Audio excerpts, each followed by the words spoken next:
I mean, that's what you're seeing with Golden State in the NBA right now. They're the evil empire there. The Patriots have been the evil empire in the NFL for the past 18 seasons because teams know you're going to have to go through them to get a Super Bowl. And that's why I go back to that game in Pittsburgh. When Pittsburgh lost that game, they knew our road now is going to be tougher.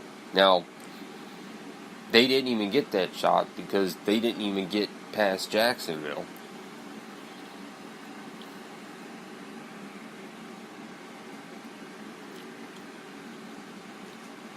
But we, just put whatever your team is or whatever your diversities are with Brady and Belichick, put it to a side for a second and just really look at what they have done since 2001.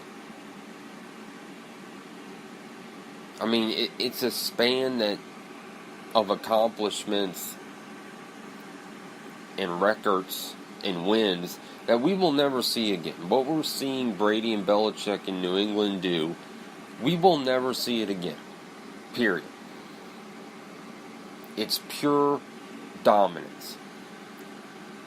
Pure dominance. But going back to that game with Pittsburgh and New England in the regular season, that's another thing that makes football so fan-friendly and so involved. You got 16 games, and every one of them matters. And that one game could be the difference in you playing an AFC title game at home and you having to go somewhere to play that AFC title game. And for New England and Pittsburgh, that was that game near the end of the regular season that really decided where the AFC Championship was going to be played.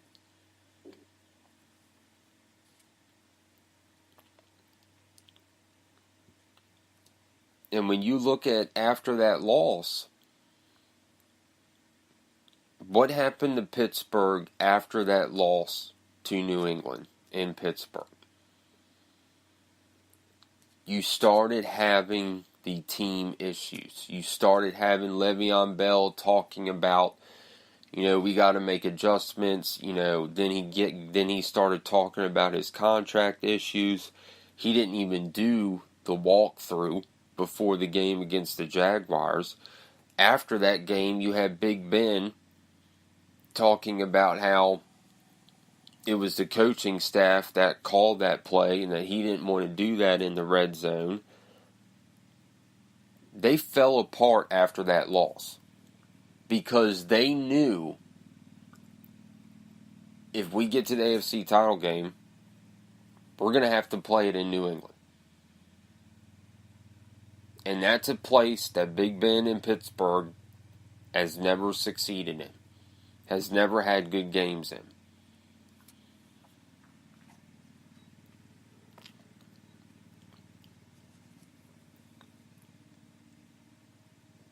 And that's why every game of the NFL season is so important. But you saw it after the game was over.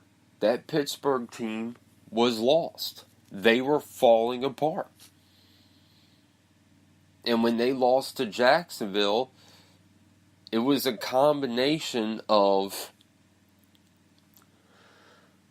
looking ahead, thinking that you're going to have to get ready for New England, that Jacksonville isn't going to be an issue. You're going to beat them. It's at your stadium. But it was also the lingering effects of that loss to New England and Pittsburgh that carried with them. Good cultures and good coaching changes that. Prime example, how many times has New England had a bad game? You don't hear people cry. You don't hear people point fingers. They move on to the next one. At the start of the season, they didn't look like a Super Bowl team at all. They got dominated by Kansas City in New England. They lost to Carolina in New England.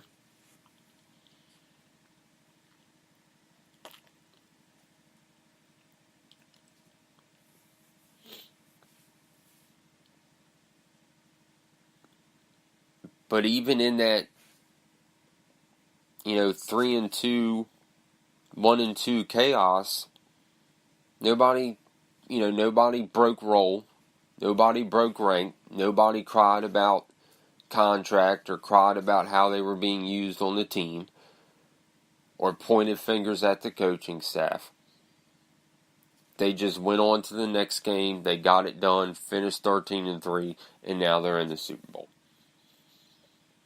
But again, like I said with Brady, it's just amazing how he can lose Gronk and he can lose Edelman, and they can throw in a guy that was undrafted that nobody's ever heard of, or a guy out of the Rams that people didn't want, an Amendola, that thought he wouldn't be a successful receiver in the NFL, and Brady and Belichick and that staff just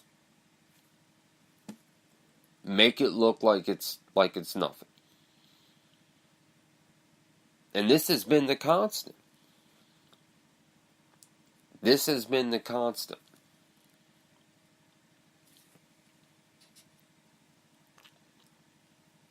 But that brings me to this question, and you can comment on the show. The Twitter is @Hardy7830. The email is hardy4824@gmail.com.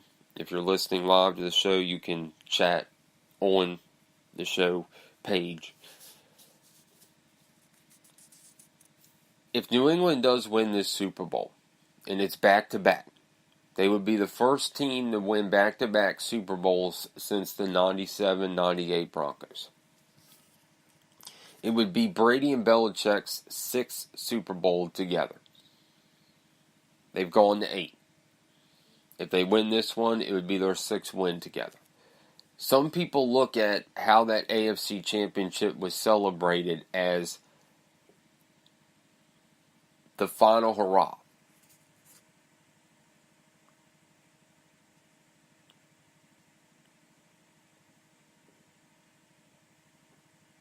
You had that whole talk when Garoppolo was traded. The story broke a little bit later that Belichick was unhappy, didn't want to let him leave, and that there was talk of he may move on from New England. We know Matt Patricia and Josh McDaniels are going to be gone, but that was something that we knew at the start of this season, because after they won the Super Bowl last year, they said that they were going to stay one more year. And again, I think that Garoppolo trade had more to do with Garoppolo sitting there saying, look, if Brady's going to play another season, I don't care what you try to pay me. I don't want to sit anymore. I want to get out here and play. Because a quarterback in the NFL, most of them, Brady is the outlier here, but most of them, they get into their 30s, they start to fall off. Garoppolo doesn't want to sit anymore. He wants to play. And I think that that's what that trade had more to do with. I don't think it had anything to do about a split between Belichick, Brady, and Kraft. I think it had more to do with Belichick and Kraft went to Garoppolo and said, look, Brady wants to play next season. You're going to be sitting. And Garoppolo said, well, then I want to be traded because I don't want to sit for another year.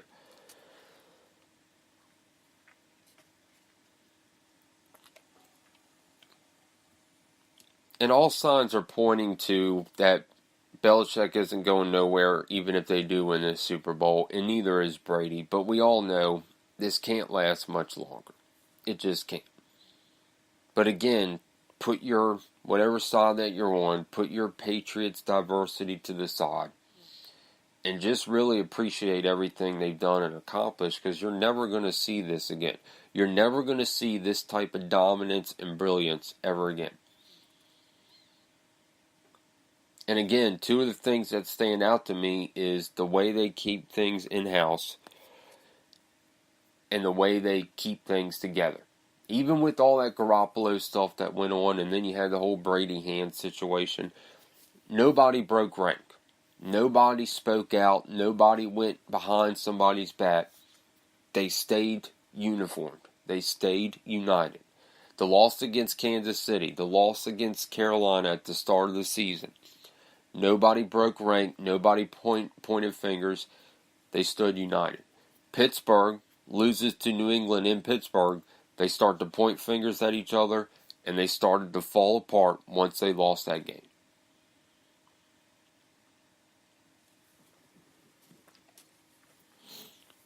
New England, they lose star players to injuries. They plug guys in, make it work, and they're playing in the Super Bowl. I mean, it really is just, it's amazing. It's amazing at what they do and what they've built there. And it's something that we'll never see again. Now, do I think that they're going to dominate this Super Bowl like some people are claiming may happen? No. I think Foles is going to play a smart game. I don't think that Foles is going to go out there and all of a sudden play like he did Christmas night, which was his worst game since taking over the starting job there in Philly. I don't expect that. I don't expect the Eagles, since most of their players have never been there, to crumble underneath the lights and pressure and just not play well. And again, you look at New England's Super Bowl wins, most of them, except for the one last season against Atlanta, they've been by 2-3 points. It's never been a wide margin. I don't think this one's going to be either. I took Pats at the start of the season. I'm not going to break that rank now. But I don't think it's going to be a touchdown game. It's going to be a 3-4 type of game, and that's what it's going to be probably all game long. And it may come down to Brady having the ball last. That's what that Jacksonville came down to. The only thing that kind of concerns me about New England right now, they don't have a steady running game. Last year with LeGarrette Blount there, who is now in Philly, they kind of had that. They had a pretty stable running game. And there were times that they were blowing teams out in the regular season because of that running game. Now they don't have that. That's the one main concern that I would have for them going into this Super Bowl. Because that Philly defense is good. And they showed that again against Minnesota. But again, things you can't plan for is how a team game plans and preps and how they make adjustments. And the Patriots are the best at that. They showed that against Atlanta in last year's Super Bowl. And they showed that against Jacksonville in the AFC title game.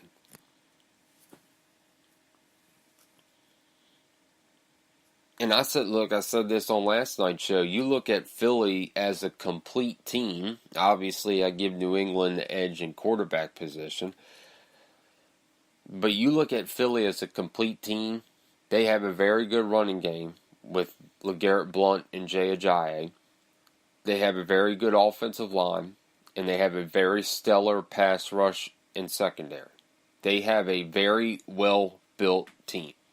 Their team as a whole, talent-wise, is better than New England's. But Belichick has shown time and time again, I'm the outlier here. I'm the difference maker.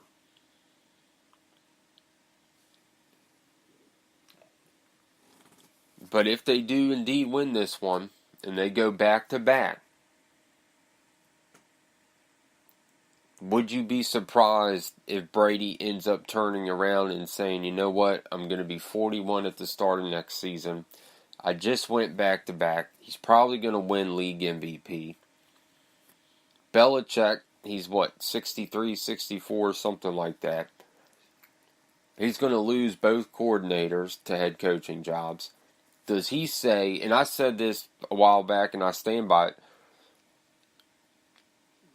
I think after Brady goes, because Brady's going to go first before Belichick does, but I think